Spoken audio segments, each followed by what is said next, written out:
بسم اللہ الرحمن الرحیم.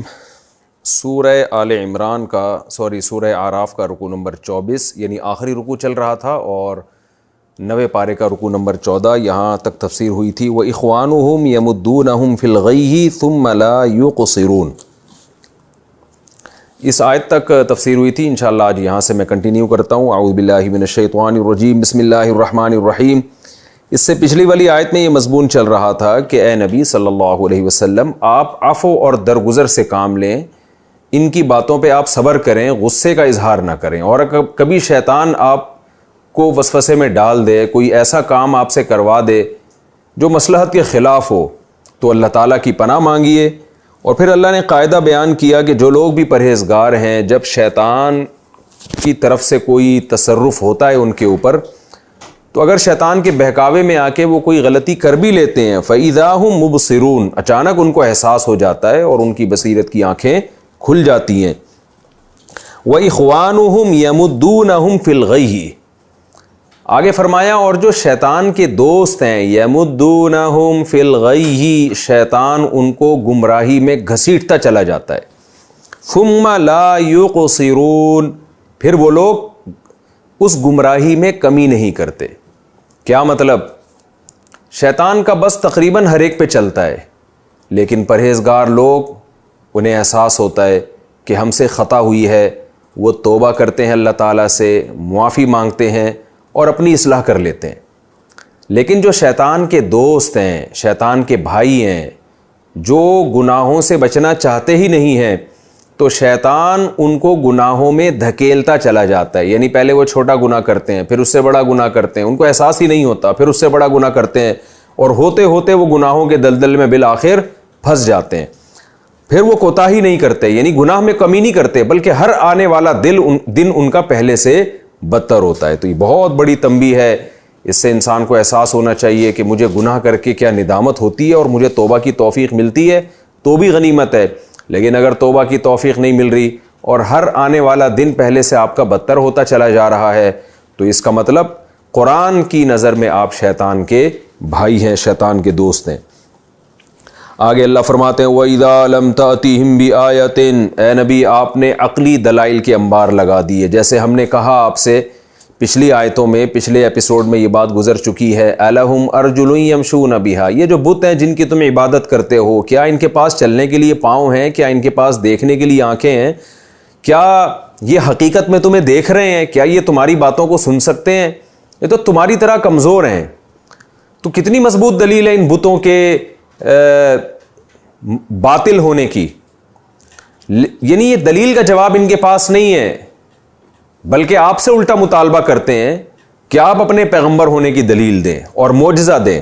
تبھی قرآن کہتا ہے وَإِذَا لَمْ تَأْتِهِمْ بِآيَةٍ، اور جب آپ ان کے پاس کوئی نشانی نہ لائیں. کیا مطلب؟ وہ نشانی جس کا یہ مطالبہ کرتے ہیں. ورنہ قرآن نے تو نبی کے برحق ہونے پر اور اپنی توحید پر اللہ نے بے شمار آیات پیش کر دی ہیں. تو یہاں آیت کا مطلب کیا ہے کہ وہ نشانی جو یہ مطالبہ کرتے ہیں، جیسے ہی کہتے تھے اس پہاڑ کو سونے کا بنا دیں، یوں کر دیں، جو بےہودہ مطالبات ہر دور میں پیغمبروں سے کیے جاتے رہے ہیں. قرآن کہتا ہے وَإِذَا لَمْ تَأْتِهِمْ بِآيَةٍ، جب آپ ان کے پاس کوئی نشانی نہیں لاتے، یعنی ان کی فرمائشی نشانی، قَالُوا لَوْلَا اجْتَبَيْتَهَا، تو یہ کیا کہتے ہیں؟ لولا، کیوں نہیں، اجتبیتہا، آپ نے کسی نشانی کو سلیکٹ کر دیا، منتخب کیوں نہیں کیا؟ ہم جو کہہ رہے ہیں ان میں سے کوئی نشانی دکھا دیں، تو آپ ایک نشانی سلیکٹ کر کے ہمارے سامنے پیش کر دیں.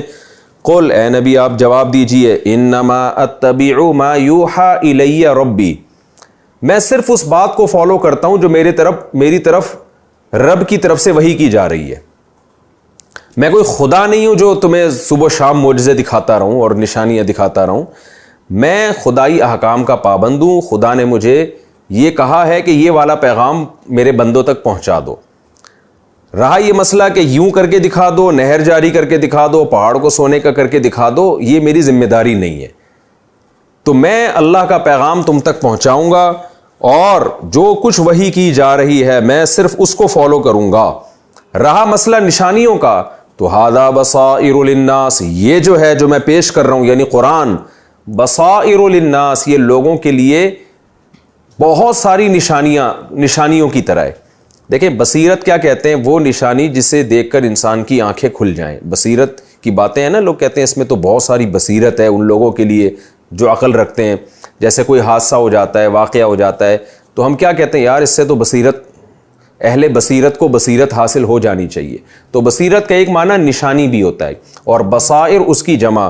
تو قرآن کہتا ہے ھذا بصائر من ربکم، یہ تمہارے رب کی طرف سے ایک نشانی نہیں، بصائر بے شمار نشانی ہے. یعنی یہ سے مراد یہ جو تعلیمات میں پیش کر رہا ہوں، یہ جو قرآن میں پیش کر رہا ہوں، یہ جو میں باتیں کر رہا ہوں، یہ ایک نشانی نہیں ہے، یہ بے شمار نشانیاں ہیں. کیسے نشانیاں ہیں؟ اس کا تذکرہ بار بار میں کرتا رہتا ہوں. قرآن نے دوسرے مقام پر بھی کیا کہ بھئی دیکھو ایک ایسے معاشرے میں جو نہ لکھنا جانتا ہے معاشرہ، جو نہ پڑھنا جانتا ہے، جہالت کے اندھیروں میں ڈوبا ہوا ہے، اس میں ایک ایسے پیغمبر جو نہ لکھنا جانتے ہیں نہ پڑھنا جانتے ہیں، جو امی ہیں، اور وہ ایسا نظام پیش کر رہے ہیں، ایسے دلائل پیش کر رہے ہیں، ان کی تعلیمات کس قدر پاکیزہ، پوری قوم کے مقابلے میں وہ کھڑے ہوئے ہیں. اور پھر قرآن آفاق عالم میں جو غور کرنے کا حکم دیتا ہے، دودھ کی مثال، شہد کی مثال، شہد کی مکھی کی مثال، تو قرآن ایک نشانی نہیں بے شمار نشانیاں ہیں. لہذا جس نے ایمان لانا ہے اس کے لیے یہ نشانیاں کافی ہیں، اور جس نے ایمان نہیں لانا تو نبی کو گویا تسلی دی جا رہی ہے، اس کے سامنے آپ دلائل کے انبار لگا دیں، وہ اس میں بھی تعویل کر لے گا، وہ کہہ دے گا یہ جادو ہے. تو ایسے شخص کا کیا علاج ہے؟ اس لیے قرآن کہتا ہے ھذا بصائر من ربکم، یہ جو قرآن ہے یہ تمہارے رب کی طرف سے بصیرت نہیں، بہت ساری بصیرتیں ہیں، بہت ساری نشانیوں کی طرح ہے. وہدن، اور یہ ہدایت بھی ہے، اس میں تمہیں سیدھا راستہ بھی دکھایا جا رہا ہے. جس راستے کو تم فالو کر رہے ہو نا، عقل سے سوچو گے وہ راستہ تمہیں غلط لگے گا. جو راستہ قرآن پیش کر رہا ہے عقل سے سوچو گے تمہیں وہ راستہ صحیح لگے گا. صحیح راستے کی طرف رہنمائی کرنا یہ خود ایک بہت بڑی نشانی ہے. اور وَرَحْمَةٌ، اور یہ رحمت بھی ہے، لِقَوْمٍ يُؤْمِنُونَ، ان لوگوں کے لیے جو ایمان لانا چاہتے ہیں، جو دلائل میں غور کر کے چاہتے ہیں کہ ہمیں حق ملے تو ہم صحیح بات پر ایمان لے آئیں، ان کے لیے یہ قرآن کافی ہے. اور جو چاہتے ہی نہیں ہیں، وہ اندھے اور بہروں کی طرح بن چکے ہیں، تو اے نبی آپ ان کو معجزے بھی دکھائیں گے تو وہ ایمان نہیں لے کر آئیں گے. وَإِذَا قُرِئَ الْقُرْآنُ، اب چونکہ قرآن نے کہا کہ یہ قرآن نشانیاں ہیں، تو آگے قرآن ہی کا ایک ادب بیان کر رہا ہے کہ قرآن کا اثر کن لوگوں پر ہوتا ہے. اگر آپ اس کو مزاح کی نیت سے سنیں گے، آپ سیریس ہو کے نہیں سنیں گے، یا آپ سرے سے سنیں گے ہی نہیں، اپنے کانوں میں انگلیاں ٹھوس لیں گے، تو پھر آپ پر کوئی اثر نہیں ہوگا، پھر آپ کو یہ قرآن نشانی کے طور پہ نظر نہیں آئے گا. اس لیے قرآن کہہ رہا ہے وَإِذَا قُرِئَ الْقُرْآنُ، جب قرآن کی تلاوت کی جائے، فَاسْتَمِعُوا لَهُ، تو اس قراءت کو غور سے سنا کرو، اللہ کی کلام کو غور سے سنا کرو. وَأَنصِتُوا، اور خاموش رہا کرو. لَعَلَّكُمْ تُرْحَمُونَ، شاید تم پر رحم کر دیا جائے. وہ رحم کیا ہے؟ تمہیں سیدھا راستہ نظر آ جائے، تمہیں نیک عمل کی توفیق مل جائے. تو چونکہ یہ قرآن نشانی ہے تو قرآن کہہ رہے ہیں ان لوگوں کے لیے جو غور سے سنتے ہیں اور خاموش رہتے ہیں. اس آیت کے بارے میں بہت ساری روایتیں ہمیں ملتی ہیں، اور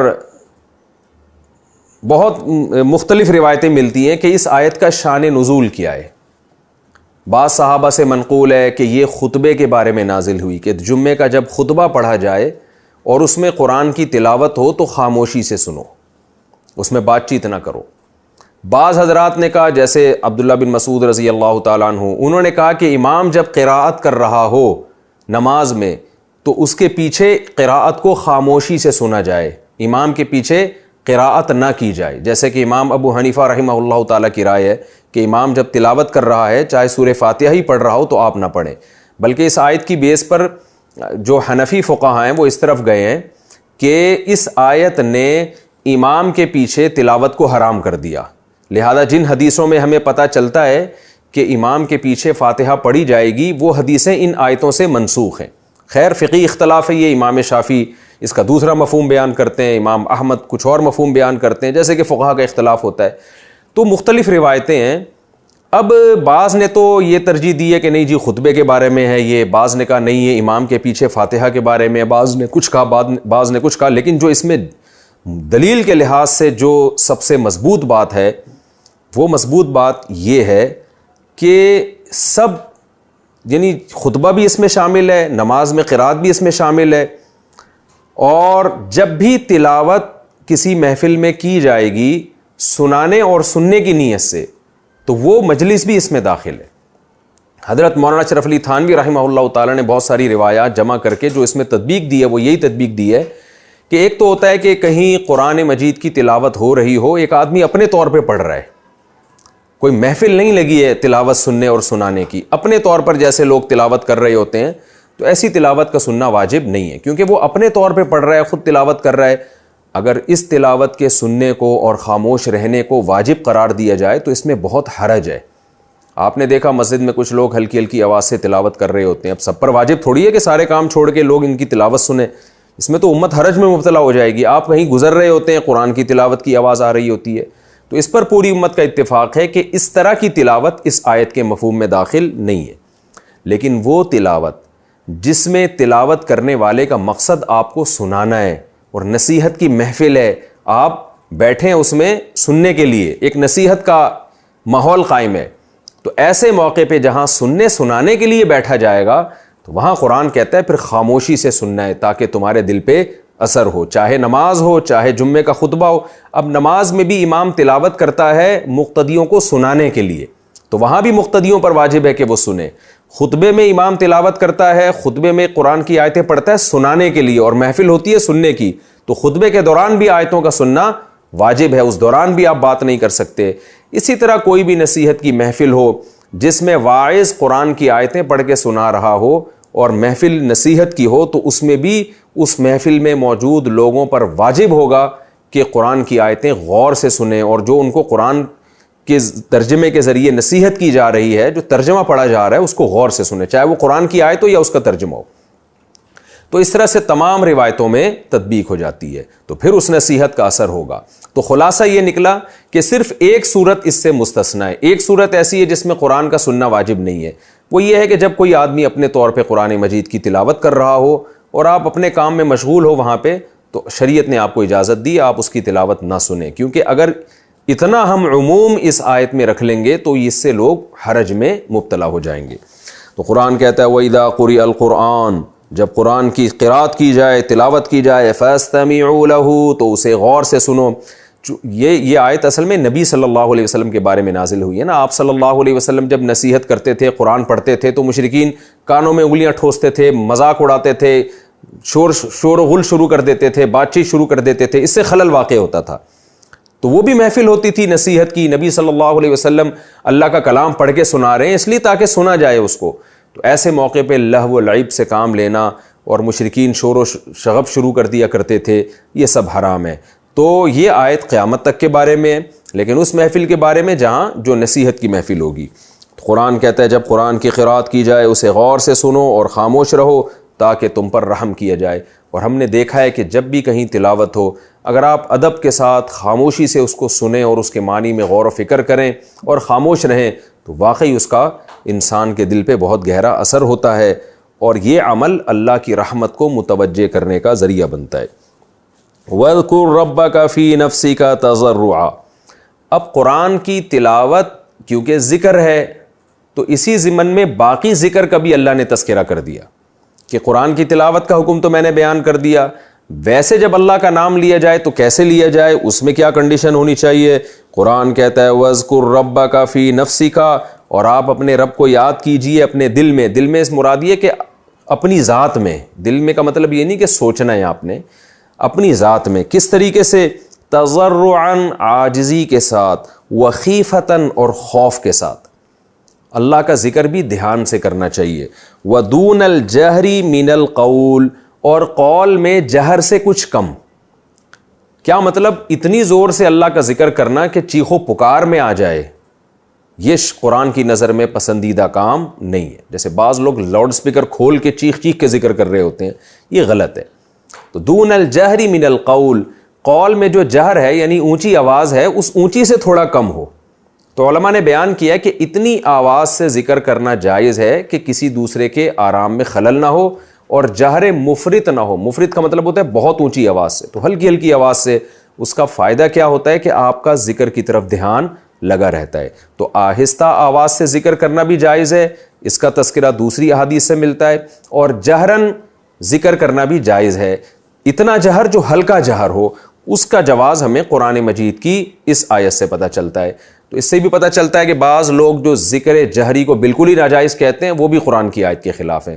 تو ہلکی آواز سے ذکر کرنا کہ کسی کے آرام میں خلل واقع نہ ہو, چیخ و پکار کی صورت نہ بن رہی ہو, وقار آپ کا برقرار رہے, تو یہ ذکر بھی جائز ہے. قرآن کہتا ہے وَاذْكُرْ رَبَّكَ فِي نَفْسِكَ, اپنے دل میں یعنی اپنی ذات میں آپ اللہ کا ذکر کیجئے. یہ میں دل میں کا تذکرہ ذات میں اس لیے کر رہا ہوں کہ زبان سے جب تک ذکر نہیں کریں گے ذکر کا ثواب نہیں ملتا. دل میں سوچ لینے سے ذکر کا ثواب نہیں ملتا, خوب سمجھے. ہاں, اللہ کی عظمت کو سوچنا یہ ایک الگ فضیلت کی چیز ہے, لیکن جتنی احادیث میں تسبیحات آئی ہیں, لا الہ الا اللہ کا ورد ہے, چوتھے کلمے کا, تیسرے کلمے کا, اس کے لیے زبان ہلانی پڑے گی. جب تک زبان نہیں ہلائیں گے تو صرف دل میں سوچنے سے وہ تسبیحات کا ثواب نہیں ملتا. تو قرآن کہتا ہے بالغدو والآصال, اپنے رب کو یاد کیجئے بالغدو, صبح بھی, والآصال, اور شام میں بھی. صبح شام اللہ کا ذکر کیجئے. ولا تکن من الغافلین, اور غافلین میں سے نہ ہو جائیں. اللہ کو ہر وقت یاد رکھا جائے. اس آیت سے قرآن کی تلاوت کی فضیلت بھی معلوم ہوتی ہے, اور مطلق اللہ کا ذکر, چاہے وہ تلاوت کی صورت میں ہو یا وہ سبحان اللہ, الحمدللہ, اللہ اکبر کی صورت میں ہو. کون سا ذکر سب سے افضل ہے؟ حدیثوں میں مختلف الفاظ وارد ہوئے ہیں. ایک حدیث میں آتا ہے افضل الذکر لا الہ الا اللہ, سب سے افضل ذکر لا الہ الا اللہ ہے. تو صبح و شام اس کا اہتمام کرنا چاہیے. دوسری حدیث میں آتا ہے کلیمتان خفیفتان علی اللسان ثقیلتان فی المیزان حبیبتان الی الرحمن. صحیح بخاری کی حدیث ہے کہ دو کلمے اللہ کو بہت محبوب ہیں, زبان پر بہت ہلکے ہیں, اور ترازو میں, میزان کے ترازو میں بہت وزنی ہیں. سبحان اللہ و بحمدہ. تو اس لیے علماء نے کہا ہے جہاں بھی ذکر میں یہ الفاظ آئیں گے نا, سبحان اللہ والحمد للہ والے, یعنی اللہ کی تسبیح بھی ہو اور حمد بھی ہو, تو وہ ذکر بھی بہت افضل ہوگا اس حدیث کی روشنی میں. وجہ کیا ہے؟ سبحان اللہ کا مطلب ہوتا ہے اللہ ہر عیب سے پاک ہے, اور الحمدللہ کا مطلب کیا ہوتا ہے؟ تمام تعریفیں اللہ میں ہیں. تو آپ بتائیں کسی کی تعریف اسی طرح ہوتی ہے کہ آپ ہر قسم کے عیب کی نفی کر دیں اس سے. جب ہم دنیا میں کسی کی تعریف کرتے ہیں تو یہ بھی کہتے ہیں کہ یہ اس میں یہ برائی بھی نہیں ہے, اس میں یہ برائی بھی نہیں ہے, اس میں یہ برائی بھی نہیں ہے, لیکن اس سے تعریف کامل نہیں ہوتی. پھر ہم اس کی اچھائیوں کو بھی ہائی لائٹ کر رہے ہوتے ہیں. تو اگر صرف کسی کی اچھائی بیان کی جائے, اس میں یہ وہم ہوتا ہے ٹھیک ہے بھئی اچھائیاں تو ہیں لیکن ہو سکتا ہے برائیاں بھی ہوں اس میں. اور اگر کسی میں صرف یہ کہا جائے کہ اس میں یہ برائیاں نہیں ہیں, تو ہو سکتا ہے بھئی برائیاں نہ ہوں لیکن یہ بھی تو ممکن ہے اچھائیاں بھی نہ ہوں. تو اس لیے کامل تعریف کسی کی یہی ہوتی ہے کہ برائی کی نفی کی جائے کہ اس میں کوئی برائی نہیں ہے, اور اچھائی کو ثابت کیا جائے. تو سبحان اللہ کا مطلب اللہ ہر برائی سے, ہر عیب سے, ہر عجز سے پاک ہے. اور الحمدللہ کا مطلب دنیا میں تعریف کے قابل جتنی بھی چیزیں ہیں وہ ساری اللہ میں موجود ہیں. تو اس لیے جہاں بھی یہ الفاظ آئیں گے نا, سبحان اللہ والحمدللہ یا سبحان اللہ وبحمدہ, تو مطلب ایک ہی ہے, اللہ کی میں تسبیح بیان کرتا ہوں یعنی ہر عیب سے پاک ہے یہ بیان کرتا ہوں, وبحمدہ, اور اس کی حمد کے ساتھ بیان کرتا ہوں, یہ بتاتا ہوں کہ اس کی تعریف بھی ہے یعنی وہ قابل تعریف بھی ہے. تو جہاں بھی ایسے الفاظ آئیں گے سبحان اللہ والحمدللہ ولا الہ الا اللہ واللہ اکبر یا سبحان اللہ وبحمدہ, تو اس بخاری کی حدیث کی روشنی میں وہ کلمہ بھی بہت زیادہ فضیلت والا ہوگا. اور قرآن سے بھی پتہ چلتا ہے کہ اہل جنت کا بھی یہی کلام ہوگا. تو اس لیے ہمارے اکابر علماء بزرگان دین یہ سبحان اللہ وبحمدہ یا پھر سبحان اللہ والحمدللہ ولا الہ الا اللہ واللہ اکبر, اس تسبیح کا بہت زیادہ اہتمام کیا کرتے تھے. تو اس کا ہمیں بھی بہت زیادہ اہتمام کرنا چاہیے. تو قرآن کہتا ہے وَاذْكُرْ رَبَّكَ فِي نَفْسِكَ تَضَرُّعًا وَخِيفًا, عاجزی کے ساتھ, خوف کے ساتھ اللہ کی تسبیح بیان کیجئے, اس کا ذکر کیجئے, تھوڑا اونچی آواز سے کچھ کم, اور صبح اور شام. وَلَا تَكُن مِّنَ الْغَافِلِينَ, اور آپ غافلین میں سے نہ ہو جائیں. کیا مطلب؟ جو آدمی ذکر نہیں کرتا اللہ کی نظر میں وہ اللہ سے غافل ہے. آگے قرآن کہتا ہے اِنَّ الَّذِينَ عِندَ رَبِّكَ, بے شک وہ لوگ جو تیرے رب کے پاس ہیں. اب دیکھیں قرآن میں تلاوت کی بھی تذکرہ ہو گیا, اللہ کے ذکر کا بھی. یہ سورت کا بالکل آخری آیت ہے, تو بہت اچھا اختتام ہو رہا ہے اس سورت کا کہ پوری صورت میں اللہ نے آدم علیہ السلام کے واقعات، پھر موسیٰ علیہ السلام کے واقعات، پھر بنی اسرائیل کے واقعات، پھر توحید کے دلائل اور زیتون اور مختلف پھلوں کے قدرت کے اللہ نے نمونے پیش کیے، ہمارے سامنے بیان کیے. ان تمام کا حاصل کیا ہے؟ ہم سب اللہ کی غلامی میں آ جائیں اور اللہ کی عبادت کریں. اور اس عبادت کا ایک جز بیان کر دیا کہ قرآن بھی غور سے سنا کرو اور اللہ کا تذکرہ بھی زبان سے کیا کرو. اب آگے اللہ جو سورت کا اختتام فرما رہے ہیں وہ اس آیت پر کہ انسان میں تکبر ہے، حالانکہ انسان کا مقام طاقت اور قوت کے لحاظ سے بہت کم ہے، لیکن جو مخلوق اللہ کے پاس رہتی ہے، مقرب فرشتے جو طاقت اور قوت میں انسان سے کئی گنا زیادہ پاورفل ہے، طاقتور ہیں، وہ اللہ کی کبریائی بیان کرنے میں، اللہ کی عبادت کرنے میں، سجدہ کرنے میں تکبر نہیں کرتے. تو انسان تو مٹی کا بنا ہوا ہے، ناپاک پانی کا بنا ہوا ہے، وہ کیوں کبر کر رہا ہے اللہ کی عبادت کرنے میں؟ آج دیکھ لینا ہمارے جو لبرل لوگ ہیں، ان کو نماز پڑھتے ہوئے صرف یہ نہیں ہے کہ سستی ہوتی ہے، وہ نماز کو فضول سمجھتے ہیں. ابھی ایک لبرل ہیں، ان کا بیان آیا اسی قسم کا کہ ان کو مولویوں سے وحشت ہوتی ہے، داڑھی والوں سے ان کو وحشت ہوتی ہے، پردے دار عورتوں سے ان کو وحشت ہوتی ہے. تو اسلام کے احکام سے وحشت ہوتی ہے، نفرت ہے ان کو. یہ تکبر ہے کہ جس خدا نے آپ کو ان احکام کو فالو کرنے کا حکم دیا، آپ اس خدا کو اپنی زندگی سے نکال رہے ہیں، آپ کو اس کے حکم کو فالو کرنے میں عار محسوس ہو رہی ہے. تو قرآن کہتا ہے ان الذین عند ربک، اے لوگو اگر تم میرا ذکر نہیں کرتے، مجھے یاد نہیں کرتے، مجھے سجدہ نہیں کرتے، میرے احکام کو فالو نہیں کرتے، کوئی بات نہیں. ان الذین عند ربک، وہ لوگ جو تیرے رب کے پاس ہیں، یعنی مقرب فرشتے، لا یستکبرون عن عبادتہ، وہ اللہ کی غلامی اور اس کی عبادت میں کبر محسوس نہیں کرتے، حالانکہ وہ انسان سے بہت زیادہ طاقتور بھی ہیں اور فی الحال ان کا قرب بھی اللہ سے بہت زیادہ ہے. تو جو جتنا اللہ سے قریب ہوگا اس وقت کے لحاظ سے تو وہی افضل ہوگا، اس فضیلت میں، قرب کے اعتبار سے، اللہ کے دربار میں ہونے کے اعتبار سے وہ بھی وہ تکبر نہیں کرتے. وَيُسَبِّحُونَهُ، اور وہ اللہ کی پاکی بیان کرتے رہتے ہیں. وَلَهُ يَسْجُدُونَ، اور وہ اسی کے لیے سجدہ بھی کرتے ہیں. اللہ کی اتنی مخلوق ہے، حدیث میں آتا ہے رسول اللہ صلی اللہ علیہ وسلم نے فرمایا اطت السماء وحق لها ان تغط، کہ آسمان فرشتوں کے بوجھ سے چرچرا رہا ہے، اور آسمان کو چاہیے کہ وہ چرچرائے. چرچرانے کا مطلب کیا ہوتا ہے؟ جب کسی چیز پہ بہت زیادہ بوجھ ہوتا ہے نا تو چوں چوں کی آوازیں آ رہی ہوتی ہیں. آپ نے دیکھا ہوگا چارپائی پہ بہت زیادہ بوجھ ہو تو ایسے اس کے کھچنے کی آواز آتی ہے، تو آسمان بھی چرچرا رہا ہے. آپ نے فرمایا کہ ایک بالش جگہ بھی آسمان میں ایسی نہیں ہے جہاں کسی فرشتے کا سر سجدے میں موجود نہ ہو. تو اتنی زیادہ فرشتے اللہ کی عبادت کرتے ہیں. حدیث میں آتا ہے روزانہ 70,000 فرشتے بیت اللہ کا طواف کرتے ہیں، ایک روایت میں آتا ہے، اور جو ایک دفعہ کر لیتا ہے دوبارہ اس کا نمبر نہیں آتا. بہت مخلوق ہے اللہ کی، بڑی طاقتور ہے، وہ سب اللہ کی حمد و ثنا کرتے ہیں، اس کو سجدہ کرتے ہیں، اور اس میں وہ تکبر محسوس نہیں کرتے. اور انسان جو ایک غلیظ ناپاک پانی سے بنا، جس کی اس لحاظ سے 2 ٹکے کی اوقات نہیں ہے کہ انتہائی کمزور سمندر اللہ تھوڑا سا اس کی لگام چھوڑ دے تو سمندر اس کو کھا جائے، تھوڑا سا زمین کو ہلا دے تو زمین اس کو کھا جائے.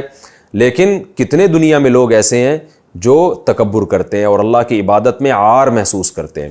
تو ان آیتوں پر اختتام کیا گیا، جس کا حاصل یہ ہے کہ جب اللہ کی ایسی مخلوق اللہ کی کبریائی بیان کرتی ہے تو انسان کو بھی چاہیے وہ اللہ کی عبادت بھی کرے، نماز کی صورت میں اللہ کے سامنے سجدہ بھی کرے، اور زبان سے بھی اللہ کی توحید بیان کرے اور اللہ کی کبریائی بیان کرے. یہ سورہ اعراف ہماری ختم ہو گئی، اور یہ آخری رکوع میں جو ہمیں علمی نکات ملتے ہیں میں انشاءاللہ مختصراً ان نکات کو بیان کرنے کی کوشش کرتا ہوں. اس رکوع کی جو پہلی آیت تھی هو الذی خلقکم من نفس واحدہ، اللہ وہ ذات ہے جس نے تمہیں ایک جان سے پیدا کیا، وجعل منہا زوجہا، اور اسی جان سے اللہ نے ان کی زوجہ کو پیدا کیا. اس سے کیا پتہ چلتا ہے؟ انسانیت کی ابتدا ایک انسانی جان سے ہوئی ہے. ڈارون کے نظریے کی 100% نفی کر رہی ہے یہ آیت. اللہ نے انسان کو انسان ہی کی شکل میں پیدا کیا ہے. اور ویسے بھی ارتقاء اور ایولوشن کا جو نظریہ ہے وہ اس لیے بھی غلط ہے کہ اگر ترقی ہوتی تو ایک جنس وجود میں آتی, نر مادہ الگ الگ وجود میں نہ آتے, پھر ان کے ملاپ سے اولاد پیدا نہ ہوتی. یہ پورا پلان ہے, یہ بنایا گیا ہے, یہ مینجمنٹ ہے ایک بہترین.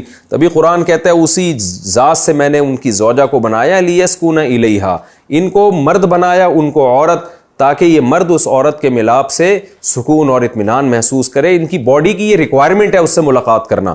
تو یہ ریکوائرمنٹ باڈی کی بن جانا اور پھر اس سے ملاقات میں سکون محسوس کرنا, یہ ارتقاء کے نتیجے میں ناممکن ہے. اس لیے اللہ نے کہا هو الذی, وہ اللہ وہ ذات ہے جس نے یہ کیا, یہ آٹومیٹیکلی خود بخود نہیں ہوا یہ سب کچھ.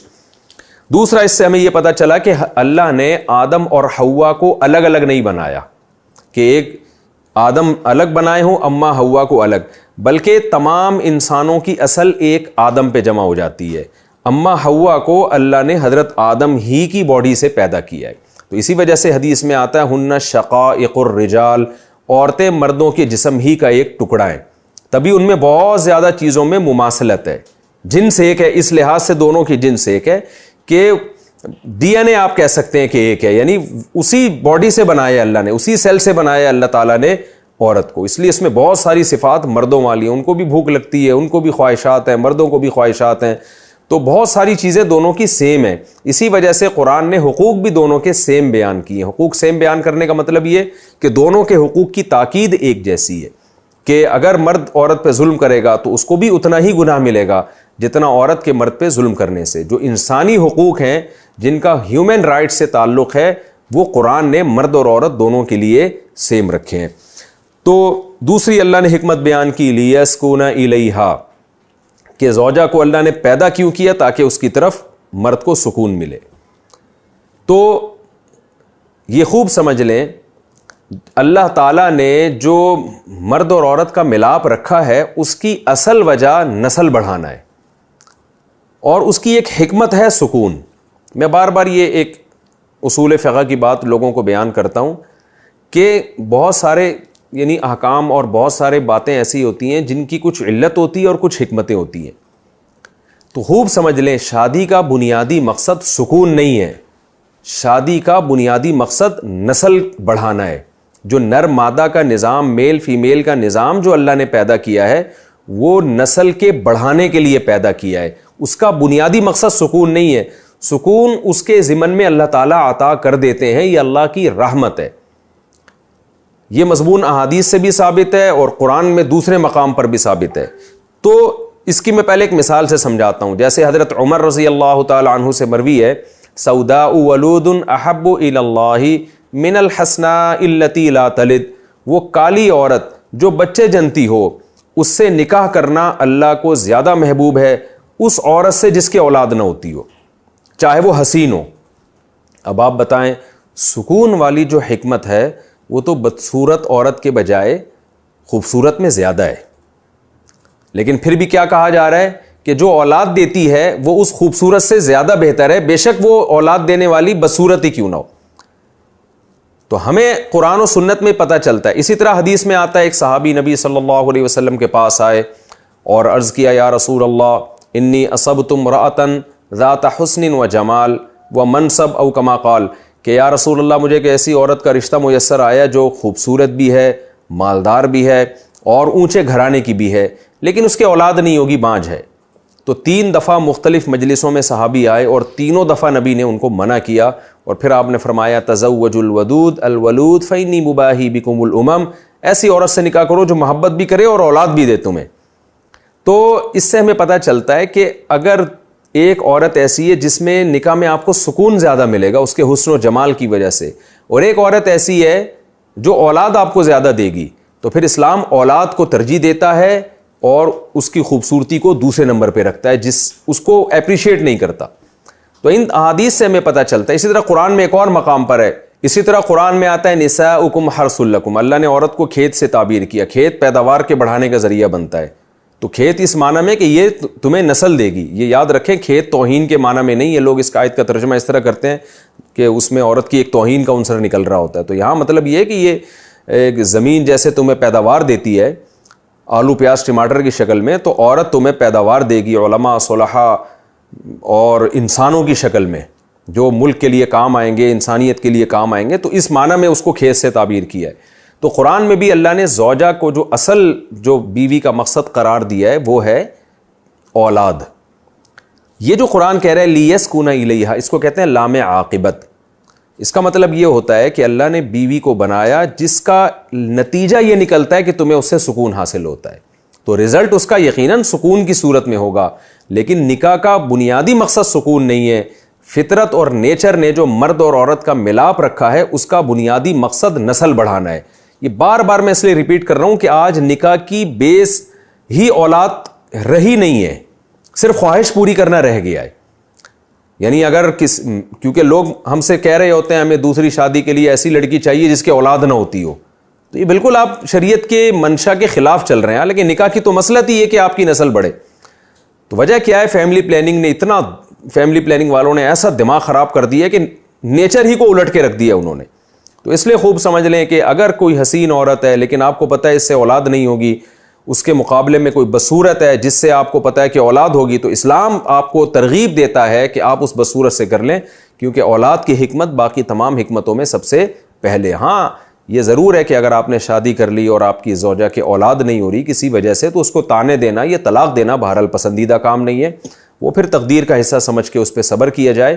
میں تو صرف یہ بتانا چاہ رہا ہوں کہ نکاح کا بنیادی مقصد وہ اولاد ہے.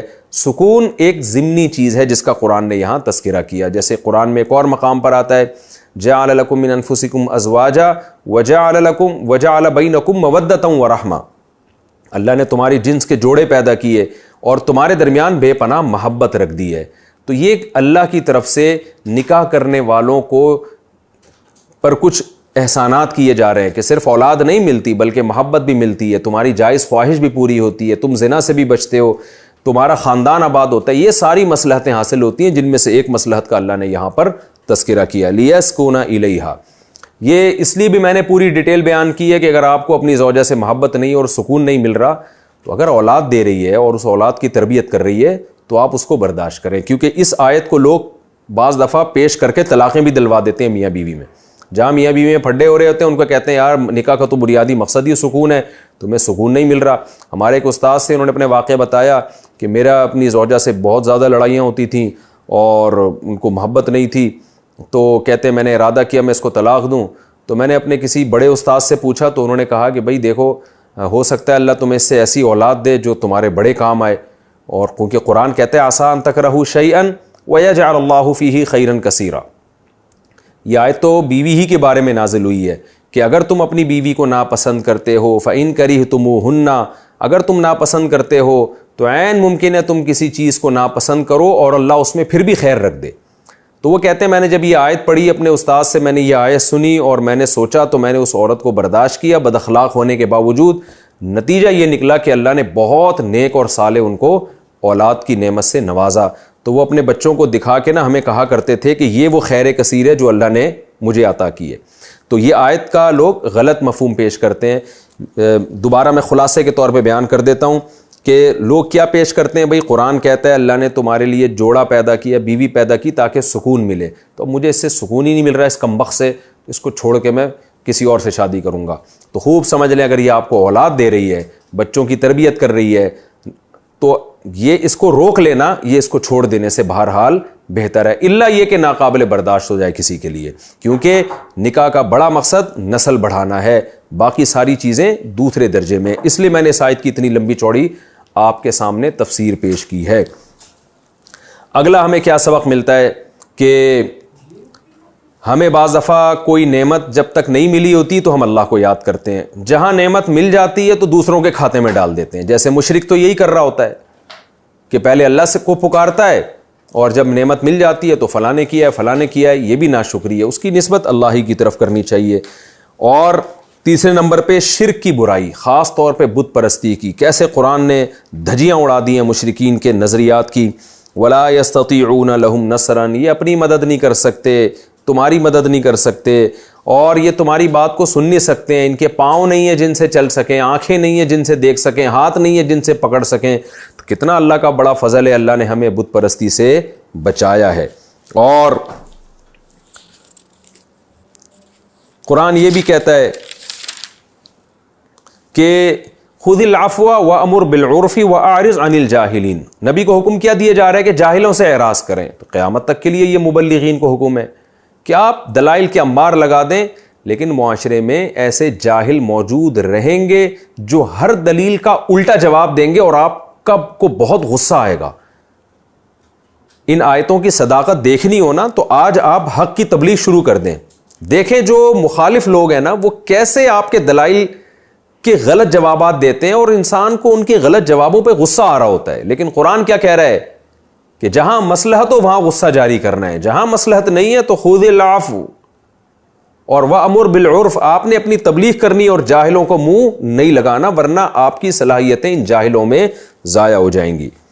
اور پھر ایسے موقع پہ قرآن کیا کہتا ہے؟ اللہ کی پناہ مانگیں آپ شیطان مردود سے. تو ہمیں ایسے موقع پہ اعوذ باللہ بھی پڑھنا چاہیے، اللہ سے دعا بھی مانگنی چاہیے، اللہ میں جو حق بیان کر رہا ہوں تو لوگوں کی مخالفت پہ مجھے صبر کی توفیق دے. بعض دفعہ لوگ ایسی مخالفت کرتے ہیں، آپ کو غصہ دلاتے ہیں اور غصے میں آپ کے منہ سے نازیبا کلمات نکل جاتے ہیں، پھر لوگ اس کو پکڑ کے بیٹھ جاتے ہیں.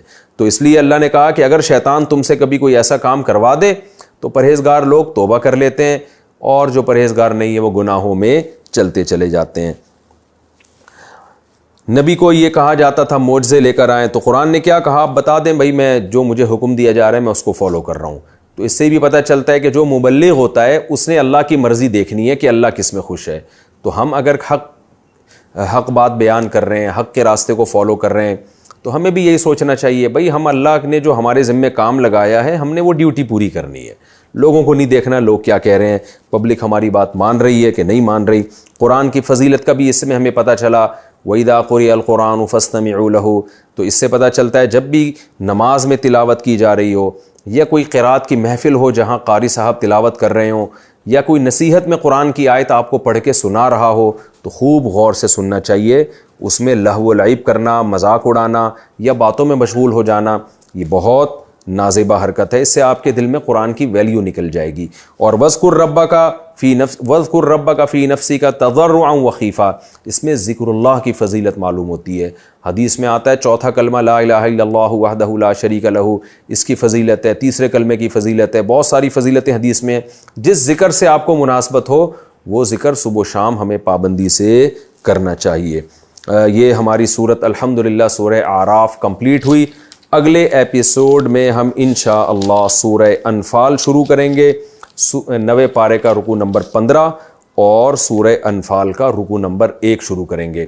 اللہ تعالی ہمیں سمجھنے کی اور عمل کرنے کی توفیق عطا فرمائے. وما علینا الا البلاغ.